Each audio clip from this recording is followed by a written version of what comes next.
नमस्कार, सवाल 10 बजे देख रहे हैं आप और आपके साथ मैं हूं ऋतु। आज हम बात करने जा रहे हैं सुपर पावर का सरेंडर, जिसे लेकर इस वक्त पूरी दुनिया किस तरीके से इस एक्शन को ले रही है, उस रेपरकशन को लेकर आज विस्तार से आपके सामने जानकारी रखने जा रहे हैं। 40 दिनों से जारी अमेरिका ईरान जंग, आखिरकार इस पर ब्रेक लग गया। दुनिया को तीसरे विश्व युद्ध के डर से निकालते हुए दोनों देशों ने 2 हफ्ते के सीज फायर पर सहमति बना ली है। सबसे बड़ी बात इस बीच ये कि ईरान ने स्ट्रेट ऑफ हॉर्मुज खोल दिया है, जो पूरी दुनिया की तेल सप्लाई की लाइफलाइन मानी जाती है। कुछ घंटे पहले अमेरिकी राष्ट्रपति डोनाल्ड ट्रंप ईरान को तबाह करने की धमकी दे रहे थे। कह रहे थे कि सभ्यता खत्म कर देंगे ईरान की। ट्रंप ने यहां तक कहा कि आज की रात एक पूरी सभ्यता खत्म कर दी जाएगी, लेकिन अचानक बदले सुर क्या बताते हैं। ट्रंप ने हमले से पीछे हटते हुए 2 हफ्तों के सीज फायर का सिरे से यहां पर ऐलान कर दिया है। ईरान की तरफ से नरमी देखने को मिली। विदेश मंत्री सैयद अब्बास अरागची ने सीज फायर पर मुहर लगा दी, इसको बता दिया कि प्रमाणित है, और ईरान ने जंग रोकने के लिए 10 पॉइंट्स का यहां प्रस्ताव भेजा है, 10 सूत्रीय मांग। क्या ये सीजफायर है या ईरान की शर्तों पर ट्रंप का अमेरिका का सरेंडर है? ईरानी मीडिया की रिपोर्ट के मुताबिक तेहरान ने कहा कि वो युद्ध की समाप्ति को तभी स्वीकार करेंगे, एक्सेप्ट करेंगे, जब तक उसकी सभी शर्तें मानी नहीं जाती। ईरान की मांगों को अंतिम रूप देने के लिए अमेरिका के साथ 10 अप्रैल को इस्लामाबाद में बातचीत होनी, यानी ये साफ हो गया है, ईरान सिर्फ सीज फायर नहीं चाहता, बल्कि पूरी डील अपने हिसाब से चाहता है, अपने लक्ष्यों को साधना चाहता है। और यही वजह है कि अब निगाहें 10 अप्रैल पर टिकी हुई है। ईरान की शर्तें सिर्फ मांग नहीं है, बल्कि एक तरह का अल्टीमेटम है, और अगर अमेरिका ने इन्हें माना तो ये सिर्फ सीज फायर नहीं, बल्कि सुपर पावर की सबसे बड़ी कूटनीतिक हार मानी जाएगी। इसी मुद्दे पर बात करने के लिए हमारे साथ एक्सपर्ट्स का बड़ा पैनल जुड़ा हुआ होगा, और उनसे हम समझने की कोशिश करेंगे कि आखिर ये जो सीज फायर है, क्या ये टेम्पररी है या ये परमानेंट है, या पर्दे के पीछे कोई नया खेल रचा जा रहा है जिसको अभी दुनिया भाप नहीं पा रही है। करेंगे बड़ी चर्चा। हमारे साथ खास मेहमान कनेक्ट है, उनका तारुफ आपसे करवा दूं। कर्नल एस.के. मलिक, रिटायर्ड रक्षा विशेषज्ञ के तौर पर हमारे साथ कनेक्ट है। साथ ही साथ आनंद जी हमारे साथ कनेक्ट है। कर्नल देवानंद, रिटायर्ड रक्षा विशेषज्ञ के तौर पर हमारे साथ कनेक्ट है। साथ ही कर्नल दिनेश शर्मा भी हमारे साथ कनेक्ट है, रिटायर्ड। और इन तमाम मेहमानों का मैं स्वागत करना चाहूंगी, लेकिन सवाल सबसे पहले आनंद जी आप ही से। 2 हफ्ते का युद्ध विराम, 10 तारीख को तारीख मुकर्रर कर दी गई है इस्लामाबाद में मीटिंग को लेकर। ये डेडलाइन पर डेडलाइन, तारीख पर तारीख, ये सनी देओल का जो एक डायलॉग था वो देते देते अलग अंदाज, खलनायक का जो भूमिका थी वो हटते हुए अब ट्रंप एकदम नर्म क्यों पड़ गए? हो क्या गया? अनम्यूट कीजिएगा सर। मैं सबसे पहले जो भी जिस भी कारण और जिसकी जीत जिसकी हार हो, मैं ये मानता हूं ये जो कदम है अंतरराष्ट्रीय कम्युनिटी के लिए एक अच्छा संकेत है, जिसका हमें सबको स्वागत करना चाहिए। मैं भी स्वागत करूंगा। अब यहाँ पर बात, जैसे आपने कहा कि ट्रंप ढीले क्यों पड़ गए, देखिए ट्रंप ढीले पड़े कि ईरान मजबूत हुआ, वो विषय बहुत गहन अध्ययन का है। पर एक बात तय है, कल जब हम चर्चाएं कर रहे थे तो ट्रंप ने अल्टीमेटम दिया था और ईरान कह रहा था कि ईरान की कोई प्रतिक्रिया नहीं थी रादर उसमें। पर उस समय ये लग रहा था कि ईरान के अंदर जो भी पावर सेंटर है, जो भी इनका मुल्ला रेजीम है, वो कहीं न कहीं इस धमकी से प्रभावित होते हुए टेबल पे आया। मैं ऐसा देखता हूं।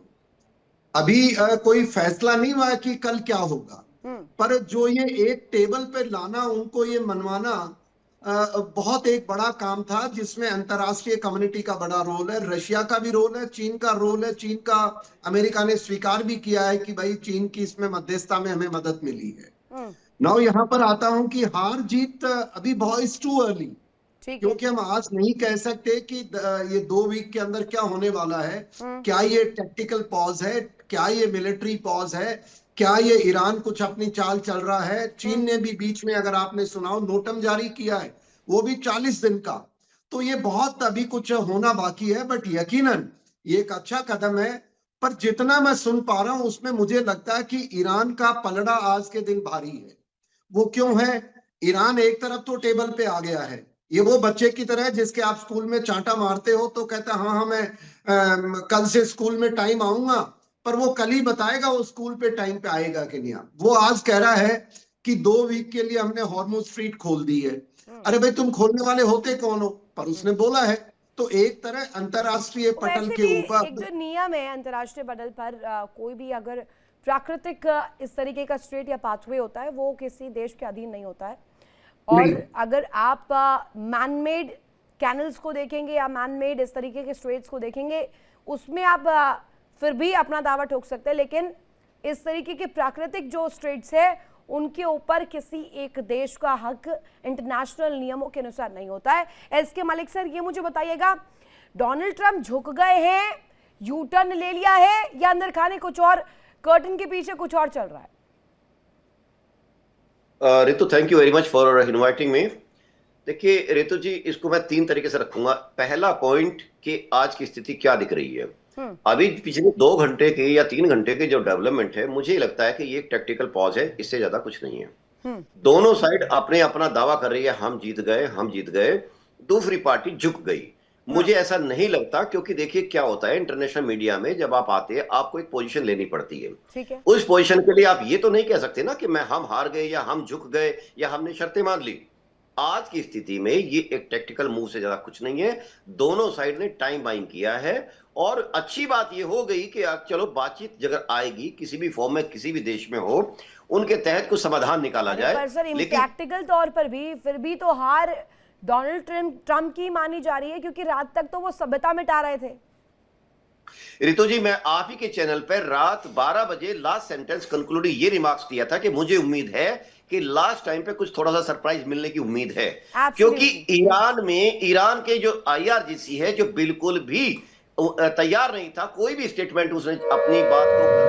ये इस टाइम की एक सबसे बड़ी वॉर ब्रेकिंग आपकी स्क्रीन पे आती हुई, ऋतु बीच में मैं बोलूंगा एक बार, सीज फायर पर व्हाइट हाउस का बड़ा बयान आया है सामने। इस टाइम पर सीज फायर में अमेरिका की जीत का दावा किया है व्हाइट हाउस ने। यूएस में सभी उद्देश्य, जितने भी उनके मिशन थे, जो उनके टारगेट्स थे, सबको पूरा किया है। ये वॉर ब्रेकिंग आपकी स्क्रीन पे इस टाइम सबसे पहले इंडिया डेली पे आप देख रहे हैं कि व्हाइट हाउस का बड़ा बयान सीज फायर पे कि यूनाइटेड स्टेट्स ऑफ अमेरिका ने जितने भी लक्ष्य थे यूएस के सारे पूरे करे हैं और ये युद्ध डोनाल्ड ट्रंप के नेतृत्व में यूएसए जीत चुका है। ऋतु, ये बयान अपने आप में दिखाता है, जैसा भी हमारे मेहमान भी बता रहे थे, कि दोनों पक्ष बोल रहे हैं कि हम जीते हैं। मिडिल ऑफ द लाइन तो बता दी है, लेकिन एक चीज शायद यश आप भूल गए हैं, ये बेशक से जीत का ढोंग रचा जा रहा हो, लेकिन असलियत में पूरी दुनिया जो इस वक्त देख रही है वो ये देख रही है कि रात में तो सभ्यता मिटाने तक की कसम खा ली थी और अब यहां पर यू टर्न ले लिया है। इसके मायने क्या है? क्या सच में जंग रोकने पर बातचीत हो गई है या टेबल के भीतर कुछ और चल रहा है? दिनेश सर, जरा इस पर आप बात कीजिएगा और इस पर अपनी प्रतिक्रिया दीजिएगा। इजराइल तो मान ही नहीं रहा है। इजराइल कह रहा है कि कैसे बन गई बातचीत, हमें तो मालूम ही नहीं है। देखिए, ऐसा है, इंटरनेशनल रिलेशन के अंदर जो होता है, जिस समय इस प्रकार के युद्ध चल रहे होते हैं और उसके बाद जो है किसी प्रकार की कोई घटनाक्रम के अंदर बदलाव आता है, तो दोनों पक्ष जो है अपना अपना अलग से नैरेटिव जो है वो दुनिया के सामने लाते हैं। उसके अंदर उनकी अपनी कुछ साख और जहाँ अपनी इज्जत इन्वॉल्व होती है। उन्होंने अपनी होम डोमेस्टिक ऑडियंस को भी जो है खुश रखना है और साथ साथ जो है लोगों को ये इंप्रेशन देना है कि हम अभी भी ताकतवर हैं। अभी इस प्रेजेंट खेल के अंदर जैसे मीडिया के अंदर आ रहा है, जैसा सभी लोग कह रहे हैं कि क्या ये ट्रंप की हार है। देखिए साहब, ऐसा है कि हार या जीत किसी की भी नहीं है, ना ईरान की और ना डोनाल्ड ट्रंप की। पार्शली जो है डोनाल्ड ट्रंप साहब ने जो वार्निंग दी थी कि कि अगर आपने स्ट्रेट ऑफ हार्मुज को नहीं खोला तो हम आपको बर्बाद कर देंगे। तो इसका मतलब ये है कि ईरान मान गया है कि मैं स्ट्रेट ऑफ हार्मुज खोल रहा हूँ 15 दिन के सर, लिए। ये इसके जितना साथ साथ आप जो है सरलता के साथ बता रहे हैं, क्या सच में इतना है भी इजी? वापस लौटूंगी, माफी के साथ आपको रोक रही हूं। एक बड़ी खबर सामने आ रही है, महायुद्ध पर रोक के बाद इराक में भी जश्न इस वक्त मनाया जा रहा है। राजधानी बगदाद में लोगों ने जश्न बाकायदे मनाया। ईरान के बाद इराक से जश्न की तस्वीर सामने आई है। और चलिए अब आपको तस्वीरें दिखाते हैं, यहाँ पर किस तरीके की तस्वीर नजर आ रही जश्न को लेकर। इस वक्त किस तरीके की तस्वीर जो है बनती हुई नजर आ रही है। हमने पहले दिखाया था व्हाइट हाउस के बाहर किस तरीके से लोग जश्न मना रहे थे, कह रहे थे कि सीज फायर की ही दरकार थी और वो हो भी गया। अब देखिए तस्वीर यहाँ पर किस तरीके से झंडे लेकर बाकायदे ईरानी झंडों के साथ यहाँ पर खुशियां लोग मना रहे हैं कि चलिए देर आए पर दुरुस्त आए। 40वें दिन ही कम से कम ये जंग जो है रुकी है, टेम्पररी ही सही। आगे आने वाले समय में हो सकता है इस पर भी संजीदगी के साथ बात हो और ये फैसला परमानेंट हो जाए। अब ये देखिए जो बात की जा रही थी जिसमें कहा जा रहा है कि जश्न जो है अलग अलग जगहों पर मनाया जा रहा है, खास तौर पर ईरानी समर्थक या ईरानी लोग जहां जहां पर है वो इसी तरीके की तस्वीर दिखा रहे हैं। एक दफा फिर से मेहमानों का रुख करूंगी, हमारे साथ आनंद सर जुड़े हुए। आनंद सर, इन तस्वीरों को देखकर आपका एनालिसिस क्या कहता है? ये लोगों को तो दरकार थी, लोग चाहे ईरान के हो, लोग चाहे पूरे दुनिया भर के हो, लोग ये चाह रहे थे कि कम से कम ये जंग रुके, क्योंकि जेबों पर तो मार पड़ ही रही थी आम लोगों के। जी देखिए, मैं इन सब लोगों के साथ हूं, क्योंकि युद्ध कोई नहीं चाहता है और युद्ध के बीच में अगर थोड़ा आराम मिला है तो ऑब्वियसली जो लोग इससे प्रभावित थे वो अपनी खुशी जाहिर कर रहे हैं। पर मैं यहाँ कर्नल शर्मा साहब की बात से बिल्कुल सहमत हूं कि देखिए, अमेरिका की हार और जीत का सवाल नहीं है। जिस प्रकार से अमेरिका ने कल धमकी दी थी कि मैं तुम्हें तबाह कर दूंगा, या तो टेबल पे आ जाओ, मैं मानता हूं आईआर जैसी टेबल पे आई है, उसका असर हुआ है। पर चलिए उसमें नहीं जाते। मोटी बात यह है कि इस छोटी सी जो राहत का जो विंडो मिली है 2 वीक की, कल क्या होगा, भविष्य की गर्द में क्या है वो तो समय ही बताएगा। लेकिन अगर आईआरजीसी अपने इस चीज को लेकर के अभी भी वो कह रही है कि $2 मिलियन मैं उससे वो टैक्स वसूल करूंगा हर शिप से, तो मैं कहीं संकेत नहीं देख रहा हूं कि ये युद्ध विराम यही इसके कोई सकारात्मक परिणाम होंगे। जब तक ये देखिए वो बात सही है, आईआरजीसी अपना नैरेटिव चलाएगी, अमेरिका अपना चलाएगा। पर एक बात है कि देखिए इस विंडो के दौरान डिप्लोमेसी अपना काम करेगी। और जिस प्रकार से चीन और रूस चाहते थे कि अमेरिका की दादागिरी वो हमें इन्वॉल्व करे, देखिए हुआ क्यों है। परसों के दिन हमने देखा कि यूएनओ के अंदर वीटो लगा दिया गया था भाई चाइना और रशिया कि भाई ये नहीं होगा जो आप चाहते हैं। तो ऑब्वियसली फिर चाइना को इन्होंने दोनों ही तो अलाइज ईरान के ना सर, वीटो पावर, वीटो दमखम लगा भी देंगे तो भी हॉर्मुज को लेकर जो तस्वीर, जो अनाकनी जो बनी हुई थी, वो ठीक हो पाएगी? तो अभी चीन अंडर लूप में आया है। हाँ। और अभी जो जिस प्रकार से शांति की बातें शुरू हुई है, ये एक सफलता है।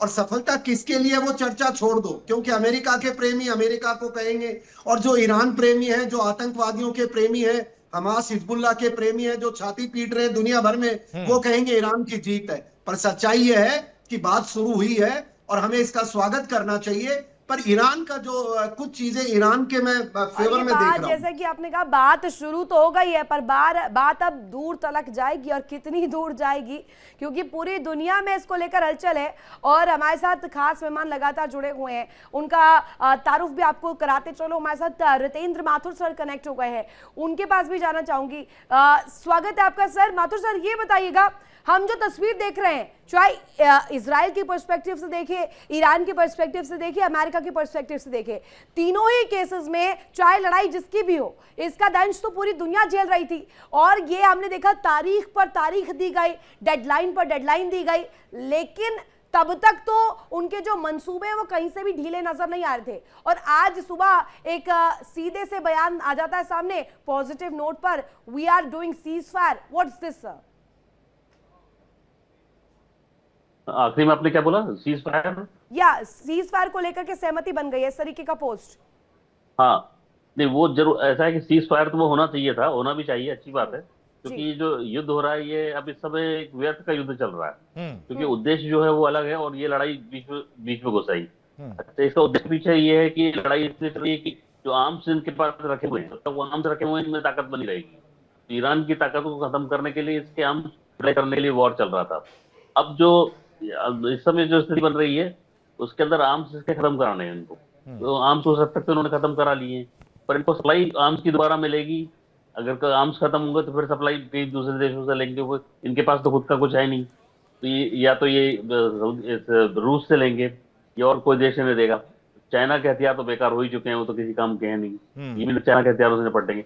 अब मुख्य उद्देश्य जो है इजराइल का वो ये है कि तो आप जो कह रहे हैं गल्फ मिसाइल देश के सिटी अंदर भी जो काम नहीं आ इस्लामिक रही है देश हैं, उनके?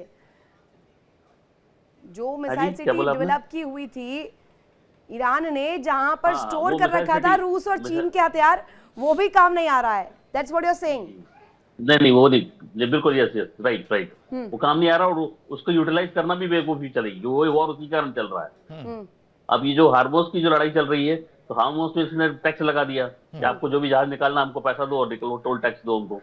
तो ठीक है, वो तो ज्यादा नहीं कर सकता वो, ये हर किसी पैसे वाले आदमी के पास ठीक है। सॉवरन पावर यही है, और क्या है। ठीक है सर। ठीक। हमारे साथ तो- कर्नल एस के मलिक साहब भी जुड़े हैं, उनका रुख करते हैं। एस के मलिक साहब, हम और आप कल इस चीज को लेकर डिस्कस कर रहे थे कि कल क्या होने वाला है, पूरी स्थिति क्या है, किस तरह से उथल पुथल मचेगी, वो उस एंगल पर जा रहे थे।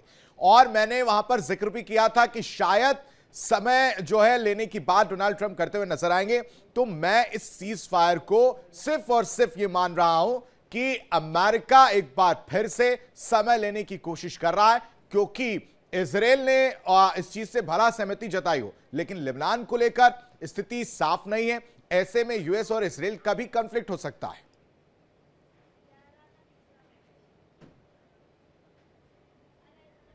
अनम्यूट करिएगा सर।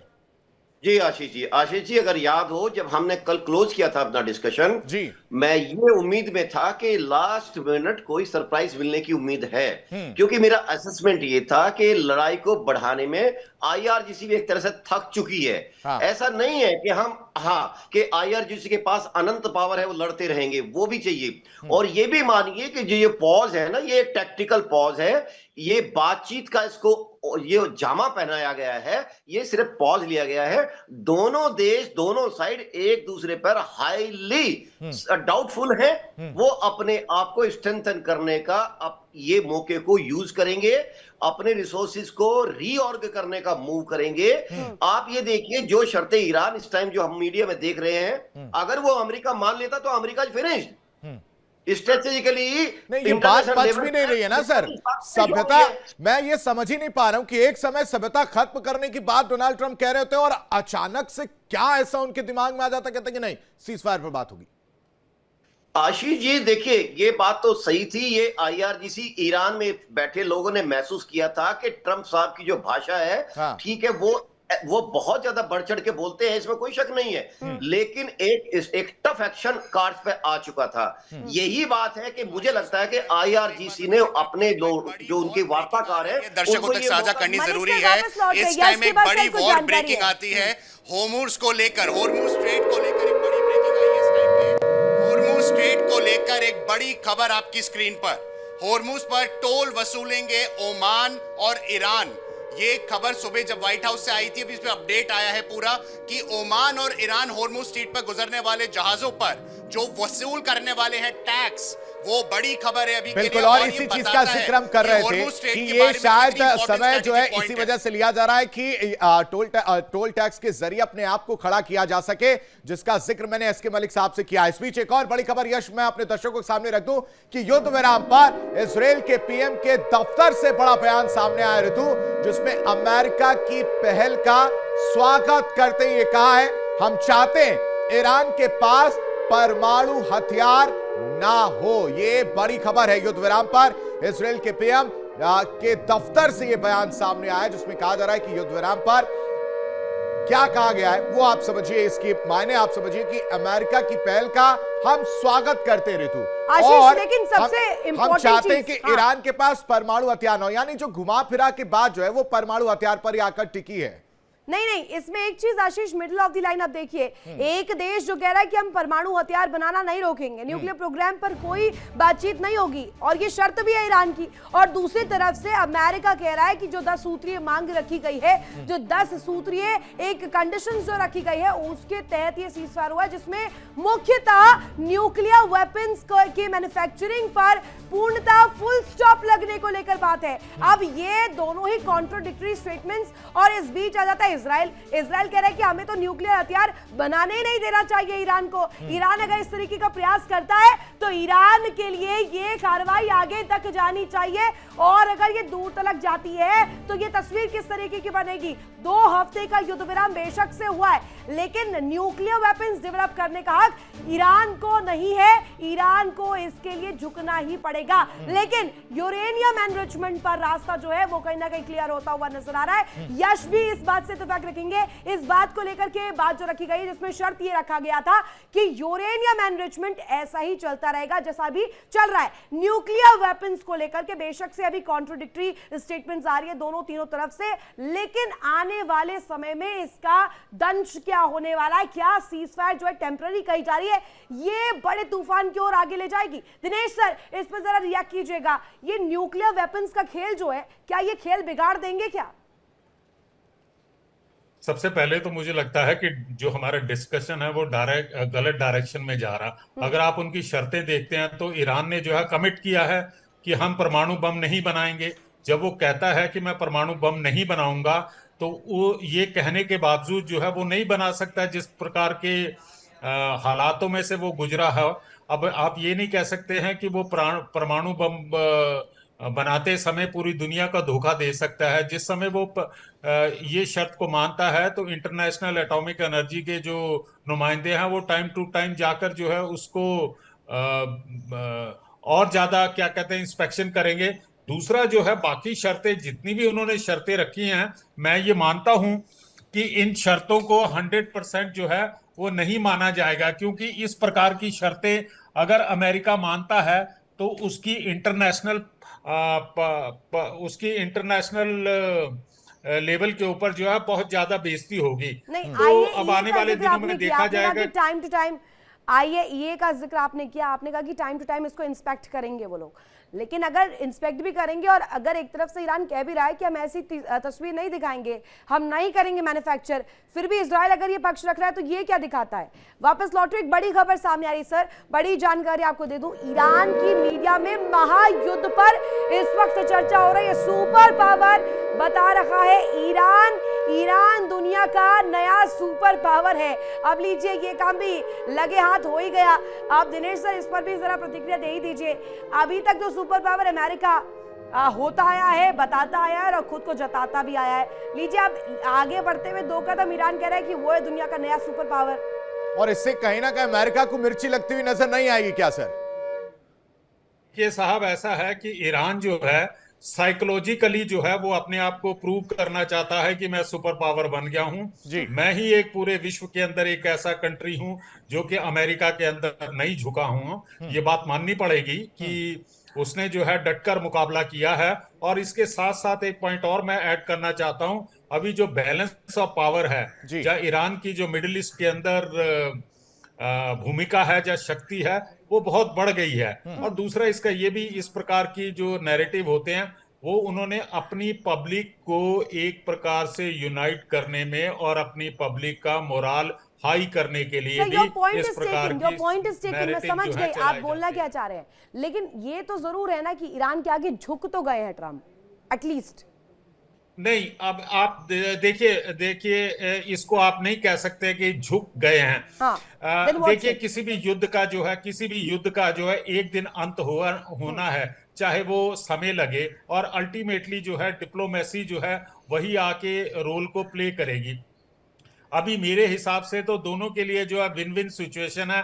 ईरान ने मान लिया है, डोनाल्ड ट्रंप की जो शर्त थी, मेन शर्त थी कि आप स्ट्रेट ऑफ हार्मुज को खोलेंगे, तो ईरान ने खोल दिया। ये 15 दिन के लिए जो है युद्ध को रोक दिया गया है। पर इसका ये इस समय इस पड़ाव के ऊपर ये कहना कि ईरान की जीत हुई है, डोनाल्ड ट्रंप की हार हुई है, मैडम एक बात और को ध्यान में रख लीजिए, जिस समय डोनाल्ड ट्रंप ने पूरे वर्ल्ड के सामने एक स्टेटमेंट दी है कि अगर 8 बजे तक ईरान स्ट्रेट ऑफ हार्मुज नहीं खोलता तो उसके बाद पूरी की पूरी सभ्यता को नष्ट कर देंगे, और वर्ड्स टू दैट अफेक्ट।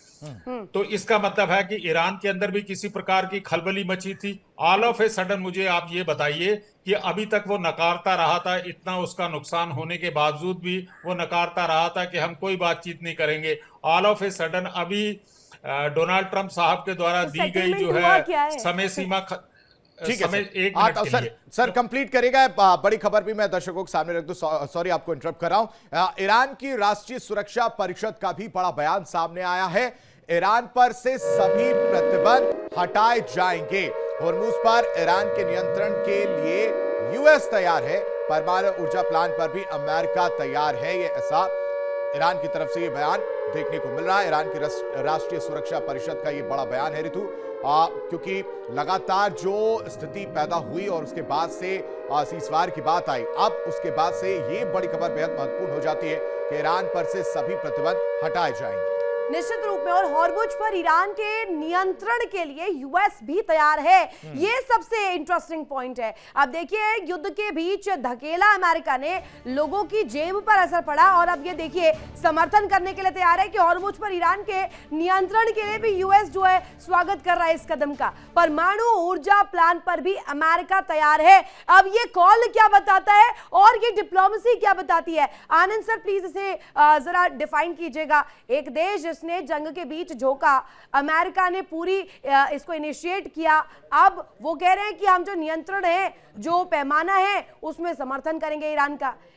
आम आदमी की जेब पर तो असर पड़ गया और टैक्स उन पर लगा दिया आपने, लेकिन इसका आपने सीधे सीधे अपना फायदा अपने खेमे में ले लिया।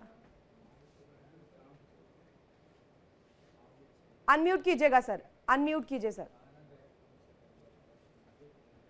देखिए, अमेरिका का जहां तक ताल्लुक है, अमेरिका हर बार ऐसा ही करता है दुनिया में। वो पहले युद्ध छेड़ता है, दुनिया को कुछ बोलता है, और अंत के अंदर जब कुछ होता है तो अलग ही रिजल्ट दिखाता है। ये अमेरिका की एक चरित्र रहा है। वो कभी से देख लो आप, जितने पिछले 70-80 वर्षों से। पर अभी इस युद्ध को लेकर के जिस प्रकार से अमेरिका ने ये किया, और अब सवाल ये है कि देखिए अमेरिका का जो नया रुख आ रहा है, ये तो तय है कि आईआरजीसी ने सरेंडर कर दिया। मैं ये मानता हूं, कोई भी कुछ बोले, अगर सरेंडर नहीं करता तो जो आज तक नहीं मान रहा था, क्यों माना उसने कल? दूसरी बात है कि अमेरिका ने भी अपनी चीजों के अंदर नरमी बरती है। नरमी क्या है कि ओके भाई, यू कंट्रोल हॉर्मुज, तो भाई हॉर्मुज अगर ईरान ही कंट्रोल करेगा तो अमेरिका की जीत कहां हुई? तो अमेरिका तो मैं मानता हूं उस मामले में कहीं कहीं छुपा है। अब यहाँ पर एक सैन्य अधिकारी होने के नाते मैं जो समझ रहा हूं, जैसे हमारे कल मलिक साहब बता रहे थे, ये कहीं न कहीं टैक्टिकल पॉज है। दोनों अपनी इज्जत बचाने के लिए रास्ता ढूंढ रहे हैं। और इन दोनों, जब हम बात कर रहे हैं, सॉरी टू इंटरप्ट यू, इस बीच तस्वीरें सामने आ रही है जहां पर किस तरीके से जश्न मनाया जा रहा है। हमने इससे पहले व्हाइट हाउस की बात दिखाया था, अब देखिए देश के भीतर की तस्वीर, श्रीनगर में किस तरीके से अब इसको लेकर के जश्न का माहौल देखने को मिल रहा है। बाकायदे नारेबाजी की जा रही है। आपको एक तस्वीर इससे पहले की याद दिलवाना चाहूंगी जहां पर विरोध किया जा रहा था। क्या प्रतिक्रिया आ रही है, सुन रहे थे आपको?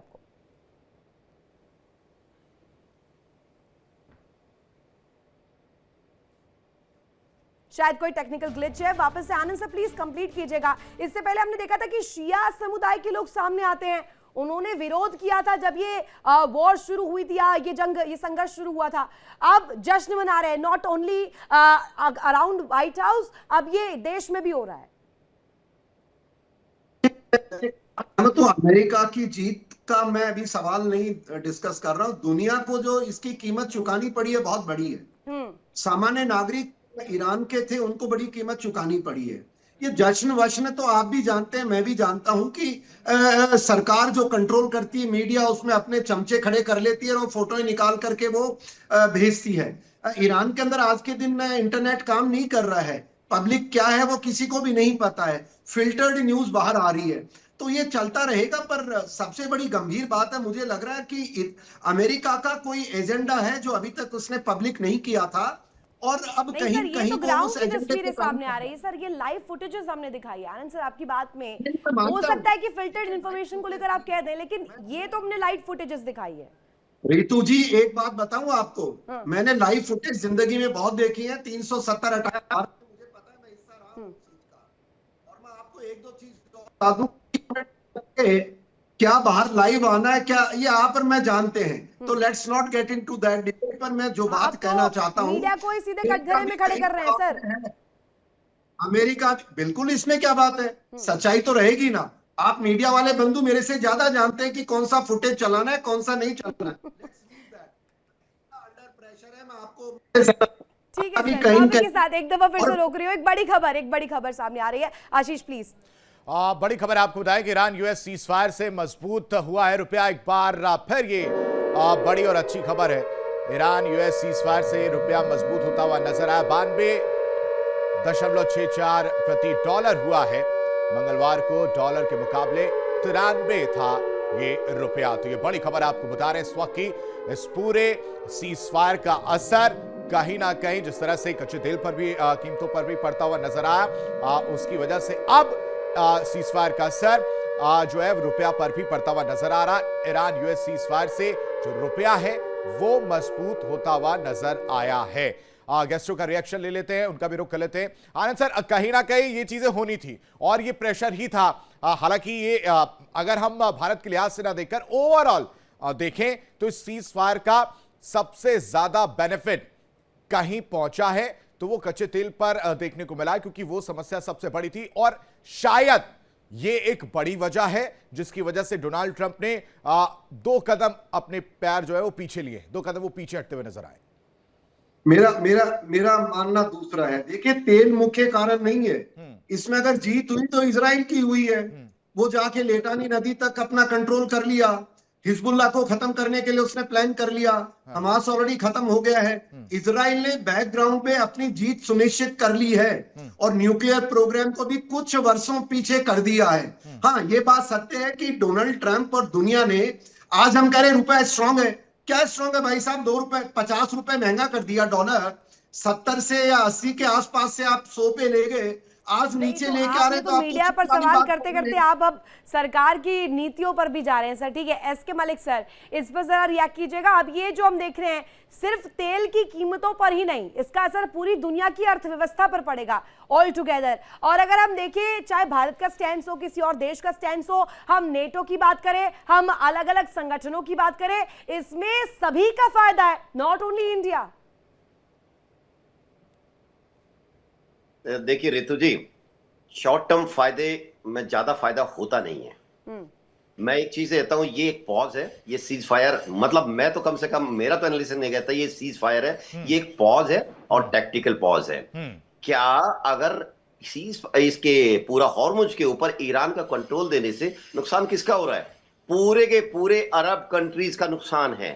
क्या वो मानेंगे जो दशकों से जो अमेरिका को गारंटी देते रहे हैं, पेट्रो डॉलर से उसकी अर्थव्यवस्था को इतना पैसा पंप इन करते रहे हैं, क्या उनका नुकसान अमेरिका सहेगा और क्या हमेशा के लिए उनसे दुश्मनी करेगा? एक तरह से इतना ज्यादा अगर अमेरिका की रेपुटेशन डाउन हो जाएगी कि आप ना तो हमको डिफेंड कर पाए और ऊपर से हमारे दुश्मन के हाथ में सारा पावर दे दी, तो मुझे नहीं लगता कि हॉर्मुज का हो सकता है कि ये 2 हफ्ते के लिए कुछ लीवे अमेरिका ने। मैं तो इसे दूसरे पर्सपेक्टिव से भी देखती हूँ, मैं इसे ऐसे भी देखती हूँ कि स्ट्रेट ऑफ हॉर्मुज खुले या ना खुले, दोनों में डायरेक्टली इनडायरेक्टली फायदा अमेरिका को हो रहा था सर। इस बात को आप एक्सेप्ट करेंगे? दिनेश सर, गलत कह रही हूं मैं या मेरा आंकलन गलत है क्या? अगर स्ट्रेट ऑफ हॉर्मुज बंद रहता तो भी अमेरिका का तेल ही तो दुनिया लेती ना, मजबूर थी, कुछ हद तक तो लेते ही। लेकिन ऐसा है ना कि जो पूरा वर्ल्ड का जो प्रेशर पड़ता है अमेरिका के ऊपर, उसको भी तो उन्हें झेलने की उनके अंदर कैपेबिलिटीज होनी चाहिए ना।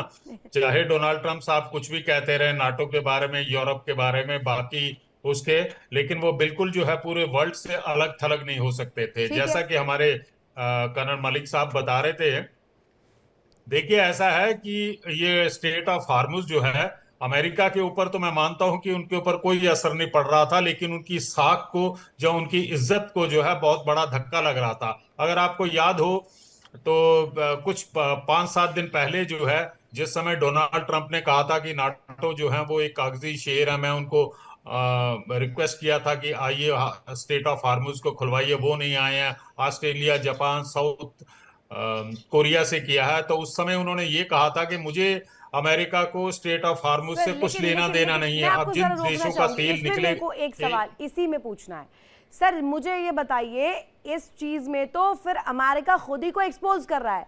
हमने नॉर्थ कोरिया के केस में सेम थिंग देखा, हमने तालिबान में यही चीज देखी, अब हम ये दोबारा से ईरान में भी देख रहे हैं कि बार बार अपनी सेल्फ प्रोक्लेम्ड वॉर को, अपनी लड़ाई को अमेरिका ऐसे ही खत्म करता आया है, इफ आई एम करेक्ट। लेकिन जब तक उसके जो टारगेट जो है वो अचीव नहीं होते हैं तब तक तो नहीं खत्म करना चाहता। चाहे कई प्रकार के जो है नैरेटिव चाहे चलते रहे, चाहे पास्ट में चलते रहे, जहाँ अब चल रहे हैं, लेकिन अगर आप इनका बारीकी से आंकलन करें तो जब जब अमेरिका के अपने इंटरेस्ट खत्म हुए, चाहे वो लीबिया है, इराक है, या अफगानिस्तान है, उन्होंने अपने उनके जो मिलिट्री एम या पॉलिटिकल एम खत्म होते हैं तो वो उसके बाद जो है ग्रेसफुली वहां से निकल जाते हैं। वो अपने आप को उलझा के नहीं रखना चाहते हैं।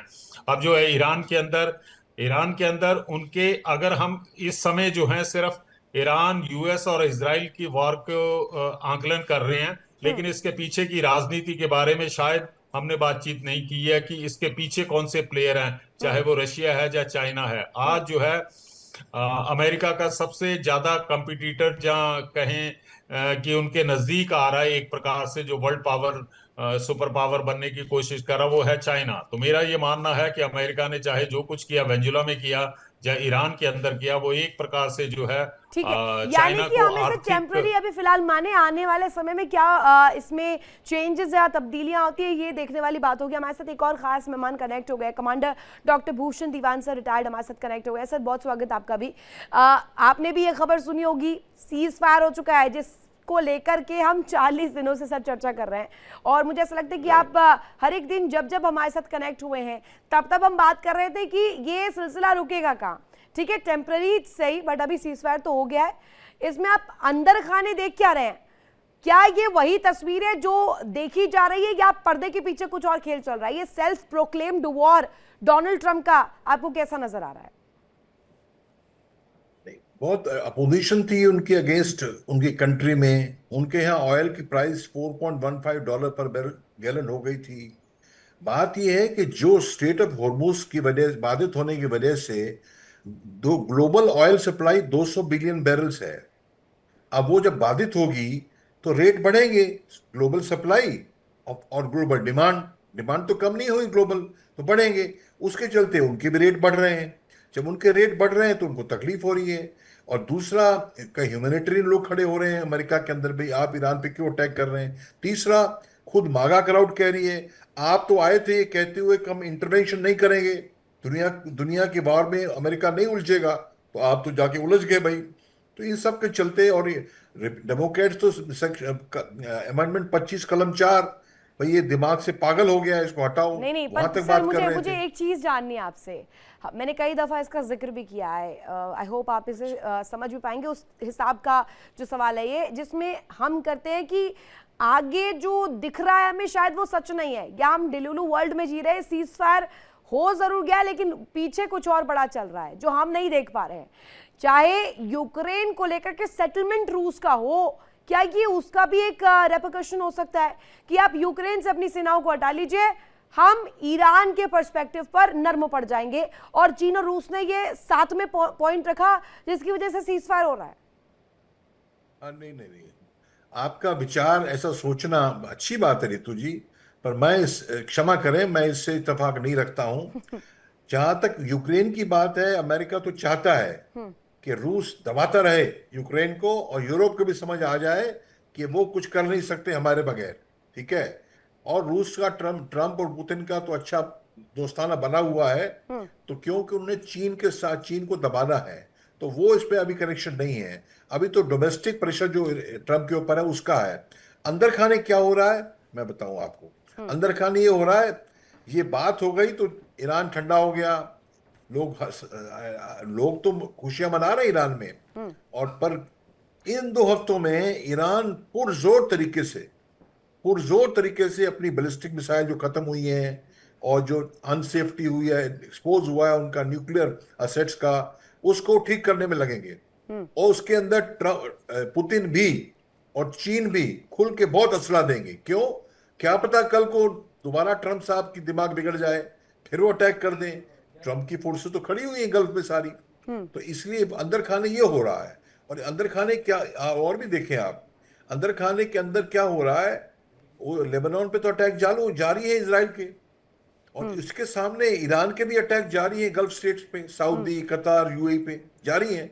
तो ठीक है, मिडिल पाथ होता है, लड़ाई होती है ना जब दो पार्टी के बीच में सुलह होती है, ये अच्छी सुलह है, टेम्पोररी सुलह है, प्रभु करे ये आगे पक्की हो जाए। पर इसमें जीत तो ईरान की हो ही गई है कि होर्मुज के ऊपर उनका कंट्रोल स्वीकार कर लिया गया है। लेकिन तो सर ये इसमें अंदर एक सवाल ये बनेगा, एक सवाल यहाँ पर ये खड़ा हो जाता है कि इस तरीके के पाथवेज जिसका मैंने बार बार जिक्र किया है, चाहे वो स्ट्रेट ऑफ हॉर्मुज हो, बबल मंडब हो, या अन्य इस तरीके के पाथवेज या स्ट्रेट्स के बारे में अगर मैं बात करूं, ऐसे कॉन्फ्लिक्ट्स कई दफा उठ चुके हैं। अगर स्ट्रेट ऑफ हॉर्मुज पर अपना दावा ईरान ठोक रहा है, उसको लेकर एक नए कानून को लेकर जिक्र कर रहा है, संसद में बाकायदे इस बात को रखा भी गया ईरानी संसद में। अब इस बात को जरा मुझे समझाइएगा और जो दर्शक देख रहे हैं उन्हें एक क्लियर पर्सपेक्टिव दीजिएगा कि क्या इस तरीके के पाथवेज पर क्या कोई देश इस तरीके से हकदार अपने आप को बता सकता है? क्या वो इस तरीके से अपने आप को दर्शा सकता है दुनिया को कि ये पाथवे तो भैया हमारा ही है, बाकी आप पर इसका काबू नहीं चलेगा? बहुत अच्छा रितु जी, आपका सवाल बहुत अच्छा है। Legally speaking, morally speaking Iran का राइट नहीं है, पर कौन लीगली मॉरली, अमेरिका का राइट है वेनेजुएला पे अटैक कर दे, अमेरिका का राइट है ईरान पे अटैक कर दे? नहीं है ना। और आप साउथ चाइना सी में देखिए, वो साउथ चाइना सी में वही उसी कनेक्टेड पॉइंट है ये, UNCLOS united nation treaty on ocean, LOC, seas pathway, उसको आपको मालूम है अमेरिका ने आज तक साइन नहीं किया उसको, और फिलीपीन सिग्नेटरी है। हेग में गया था ICJ, international court of justice में, और 2016 में फिलीपींस को, मैं बता रहा हूं दुनिया में क्या जिसकी लाठी उसकी भैंस कैसे चल रही है, 2016 में ICJ हेग ने ये रूलिंग दी है कि चीन ने साउथ चाइना सी में गलती की है, फिलीपींस का हक है जो आइलैंड्स कंफ्लिक्ट में है, पर चीन वहां से पीछे हटा नहीं है। तो ये दुनिया जो है, तंत्र बदलना पड़ेगा, जिसकी लाठी उसकी भैंस का जो रूल है खत्म होना पड़ेगा। एब्सोल्युटली, आपने शब्दों में पिरो दिया है, जिसकी लाठी उसकी भैंस। हमारे साथ और भी खास मेहमान जो है वो कनेक्ट है, एसके मलिक सर। अब आपसे एक रिएक्शन चाहती हूँ।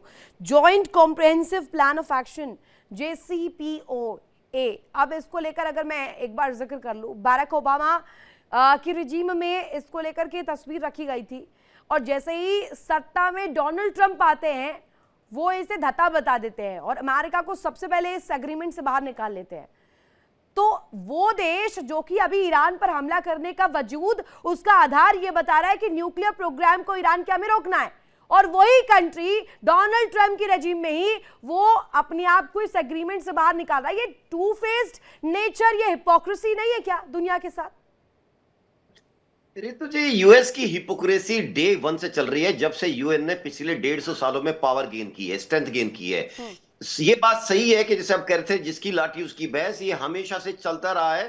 पूरी दुनिया की हिस्ट्री उठा के देख ली, जिसके पास पावर है उसकी बातें मानी गई है, वो चाहे एथिकली सही हो या गलत हो, मानी गई है। आज ईरान अगर होर्मुज के ऊपर कब्जा पाता है तो मैं समझता हूं ये पूरे खाड़ी देशों के लिए एक तरह से एक हाराकरी वाला कदम होगा, और अमेरिका क्या इसको मान पाएगा? जिन देशों के पास वो पिछला 50 साल से एक तरह से पेट्रोल डॉलर कमा के उसकी अर्थव्यवस्था में इतना ज्यादा पैसा इन्फ्यूज हुआ है और पूरी दुनिया में डॉलर का एक आधिपत्य स्थापित हुआ है, क्या अमेरिका इस बात को कंप्रोमाइज करने के लिए तैयार है? तो ये बात बहुत अभी प्रीमेच्योर है। हो सकता है कि उनको कुछ वक्त के लिए। तो आप ये कहना चाह रहे, मुझे एक क्लियर वर्ड में अगर मैं इसको पूछूं, ये सही था या नेव डिसीजन था ओबामा का, जिसे टाल दिया गया या जिसे पलट दिया गया ट्रंप द्वारा? जी, रितु जी, मैं इसको एक चीज और कनेक्ट करना चाहूंगा। प्लीज। 2010 के अंदर ईरान अमेरिका के बीच में जो एक एटॉमिक समझौता भी हुआ था, जिसको 2016 में पहले टर्म में आते ही ट्रंप साहब ने इसको एबॉलिश कर दिया। अगर चाहते ये लोग कि उनको एक कंट्रोल्ड वे में एनर्जी दे सकते थे, तो उनको एक समझौता, उसके अंदर ही जो शर्तें थी उनको पालन करके बढ़ सकते थे। अमेरिका ने नहीं चाहा, क्योंकि इजराइल का मानना है, क्योंकि ईरान को खुलेआम धमकी देता है कि जिस दिन हमारे पास न्यूक्लियर पावर आ जाएगी हम इजराइल को जमीन से हटा देंगे। हालांकि ये मुमकिन नहीं होता, ये कहने की बात अलग होती है, पर बात यही है कि रितु जी, देश जो कहते हैं, जो वक्तव्य देते हैं, जो स्टैंड लेते हैं, जो पॉलिसी बनाते हैं, उन्हीं से तो उनकी रिलायबिलिटी तय होती है। भारत के पास न्यूक्लियर पावर कब से है? क्या भारत ने कभी, क्या पूरी दुनिया में भारत के न्यूक्लियर पावर से किसी को खतरा है? सर, ये तो लीडरशिप और रिप्रेजेंटेशन का भी डिसीजन होता है ना। ये उनका कॉन्फिडेंस और उनका दमखम भी दिखाता है कि कितने ज्यादा पेशेंट और कितने सिग्निफिकेंट डिसीजंस लेता है कोई अगर कोई चला रहा है, कोई हुकूमत चला रहा है, कोई सरकार चला रहा है, उसके पास कितना दमखम है कोई डिसीजन लेने के लिए। अब डोनाल्ड ट्रंप की तरह थोड़ी रात को कुछ कहा, दिन में कुछ कहा, कोई पर्सपेक्टिव रख दिया। रितेंद्र माथुर सर, सॉरी बहुत डिले के बाद आपके पास आ रही हूँ, लेकिन माथुर सर माफी के साथ एक सवाल मैं आपसे पूछना चाहती हूँ। ये जो कहा जा रहा है कि बैकफुट पर जो ट्रंप आए हैं, एक तो नेटो देशों के धोखे को लेकर कि नेटो देशों ने साथ नहीं दिया, स्टैब कर दिया और बीच रास्ते में, बीच मझधार में छोड़ दिया कि भाई ना इस पार ना उस पार। और दूसरी चीज, देश के भीतर जो विरोध हमने देखा, इसमें आप डेमोक्रेट्स की स्थिति आप कैसे देख रहे हैं? क्योंकि सीजफायर को लेकर के अभी टेम्पररी ही सही, बट रास्ता तो बन गया है, और अभी डेमोक्रेट्स इस डिसीजन को कैसे ले रहे हैं?